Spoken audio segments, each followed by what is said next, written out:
গহনার জীবনে এমন এক ঝড় নেমেছে যা দেখলে আপনার শরীর কাঁপবে। চলুন দেখি গহনা সিরিয়ালে ২৬৩তম পর্বে ঠিক কী ঘটল। ভিডিওটি শুরু করার আগে একটা লাইক দিন এবং চ্যানেলটি সাবস্ক্রাইব করুন। চলুন শুরু করা যাক।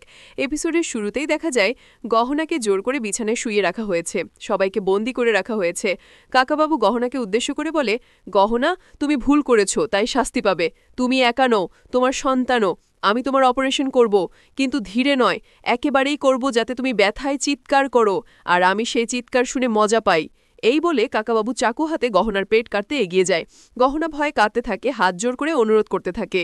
আয়ুষ্মান তাড়াতাড়ি বলে উঠে, আপনি কি করছেন? থামুন পিসিমা, বলে এত নিষ্ঠুর হবেন না, পাপ করবেন না। তখনই কাকাবাবু গহনার পেট কাটতে যাবে। গহনা কাঁদতে কাঁদতে বলে, আমি হাত জোর করছি, দয়া করে আমার সন্তানকে কিছু করবেন না। তখন কাকাবাবু হেসে বলে, আচ্ছা ছেড়ে দিচ্ছি তোমাকে, আমি তো এমনিও কিছু করতাম না, শুধু তোমার মুখে ভয়ের চিহ্নটা দেখতে চেয়েছিলাম। আজ আমি কিছু করব না, আজ আমার শুভ দিন, আমার আর জানকীর বিয়ে। আজ আমি হাতে লাল রং লাগাবো না, আমি জানকীর সিঁথিতে লাল রং দেখতে চাই। বিয়েটা হয়ে যাক, তারপর একে একে সবাইকে মেরে ফেলবো। গহনা কাঁদতে কাঁদতে বলে, আমাকে ছেড়ে দিন। কাকাবাবু এক মহিলাকে ইশারা করে বলে, ছেড়ে দাও ওকে।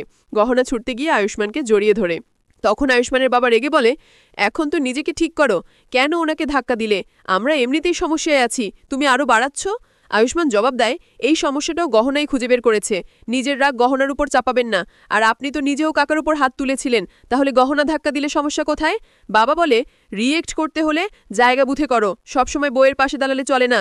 তখন গহনা বলে, পুরুষ মানে তো সেই যে তার স্ত্রীর পাশে থাকে, যারা কথায় কথায় স্ত্রীর উপর হাত তোলে তারা কাপুরুষ। আয়ুষ্মান অবাক হয়ে বলে, আপনি কি বলছেন? উনি আপনার উপর হাত তোলেন? তখন আয়ুষ্মানের মা তার মুখ চেপে ধরে আর গহনাকে চোখের ইশারায় চুপ থাকতে বলে। আয়ুষ্মান বলে, আপনি চুপ কেন মা? বলেন, উনি কি আপনার উপর হাত তোলেন? ভয় পাবেন না, বলেন। এই সময় গহনা চারপাশে তাকিয়ে দেখে কাকাবাবু আর পিসিমা নেই। সে তাড়াতাড়ি বলে, ডাক্তারবাবু, কাকাবাবু আর পিসিমা কোথায়? সবাই এদিক ওদিক তাকিয়ে অবাক হয়ে যায়। তখন আয়ুষ্মানের বাবা বলে, দেখছো গহনা, তোর কথার কারণেই ও দিদিকে নিয়ে পালিয়েছে। আয়ুষ্মান বলে, আপনি গহনার উপর দোষ দেওয়া বন্ধ করুন, ও পিসিকে জোর করে বিয়ে করছে, আমাদের ওকে আটকাতে হবে। তারা বাইরে যাওয়ার চেষ্টা করতেই নকল পুলিশ বন্দুক দেখিয়ে সবাইকে রুমে আটকে রাখে। আয়ুষ্মান দরজা ধাক্কাতে থাকে।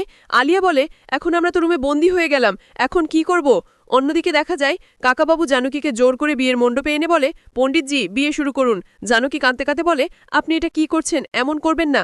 কাকাবাবু বলে, জানকী, আমার ধৈর্যের পরীক্ষা নিও না, তোমার পরিবারের সবাইকে আমি বন্দী করে রেখেছি, কেউ কিছু করতে পারবে না। জানকী রেগে বলে, তোমার এত অন্যায় জানার পরও ভাবছো আমি তোমাকে বিয়ে করব? তুমি পাগল, খুনি। তুমি গহনাকে মারার চেষ্টা করেছো, আয়ুষ্মানকে বন্দি করেছো, অনেক মেয়েকে বিয়ে করে মেরেছো, তোমার মতো পাগলকে আমি কখনোই বিয়ে করব না। কাকাবাবু চিৎকার করে বলে, জানকী, তুমি আমার ভালোবাসার অপমান করছো। জানকী বলে, এটা ভালোবাসা নয়, এটা পাগলামি। আমি একজন পাগলের সাথে সারা জীবন থাকতে পারবো না, এটাই আমার শেষ সিদ্ধান্ত। এই বলে জানকী মণ্ডপের আগুনে পানি ঢেলে দেয়। অন্যদিকে আয়ুষ্মানরা সবাই রুমে চিন্তা করছে কিভাবে বের হবে। এই সময় আয়ুষ্মান দেখে গহনার হাত দিয়ে রক্ত পড়ছে। সে তাড়াতাড়ি বলে, গহনা, তোমার হাত দিয়ে রক্ত পড়ছে, আমি ব্যান্ডেজ করে দেই। এই দৃশ্য দেখে আলিয়া জ্বলে উঠে, মনে মনে বলে, কি ভেবেছিলাম আর কি হচ্ছে? এই গহনা তো আয়ুষ্মানের আরও কাছে চলে গেছে, জানি না কিভাবে ওদের আলাদা করব।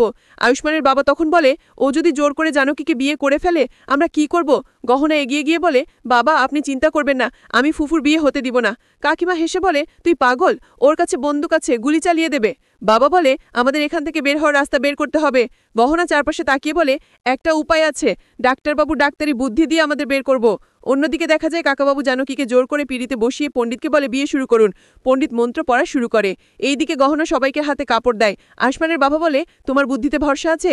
আয়ুষ্মান বলে, ভরসা থাকুক আর না থাকুক, এর চেয়ে উপায় নেই। গহনার প্ল্যান অনুযায়ী অজ্ঞান ওষুধ ব্যবহার করবে, আমাদের কপাল ভালো এখানে ওষুধ ছিল, আমি সেটি সবার রুমালে লাগিয়ে দিয়েছি। আয়ুষ্মানের মা বলে, কিন্তু ওদের কাছে তো বন্দুক আছে। আয়ুষ্মান বলে, আমাদেরও শুধু ওদের নাকে রুমাল চেপে ধরতে হবে। তারপর গহনা দরজার সামনে গিয়ে ওদেরকে উস্কায়। তখন একজন গার্ড রেগে রুমে ঢুকতেই আয়ুষ্মান ইঞ্জেকশন দিয়ে অজ্ঞান করে দেয়। তারপর সবাই মিলে বাকি গুন্ডাদের রুমাল দিয়ে অজ্ঞান করে ফেলে। সবাই রুম থেকে বেরিয়ে ড্রয়িং রুমের দিকে যায়। সেখানে কাকাবাবু জানকীকে জোর করছে। জানকী চিৎকার করে বলে, আমি তোমাকে বিয়ে করব না। এই সময় আয়ুষ্মানরা এসে হাজির হয়। আয়ুষ্মান বলে, আমার পিসির বিয়ে আপনি করতে পারবেন না। তখন গহনা সবাইকে মুক্ত করে ফেলে, সবাই মিলে বিয়ে বন্ধ করে দেয়। কাকাবাবু অবাক হয়ে বলে, তোমরা এখান থেকে বের হলে কিভাবে? গহনা হেসে বলে, ভোলানাথ আমাকে বাইরে বের করেছে।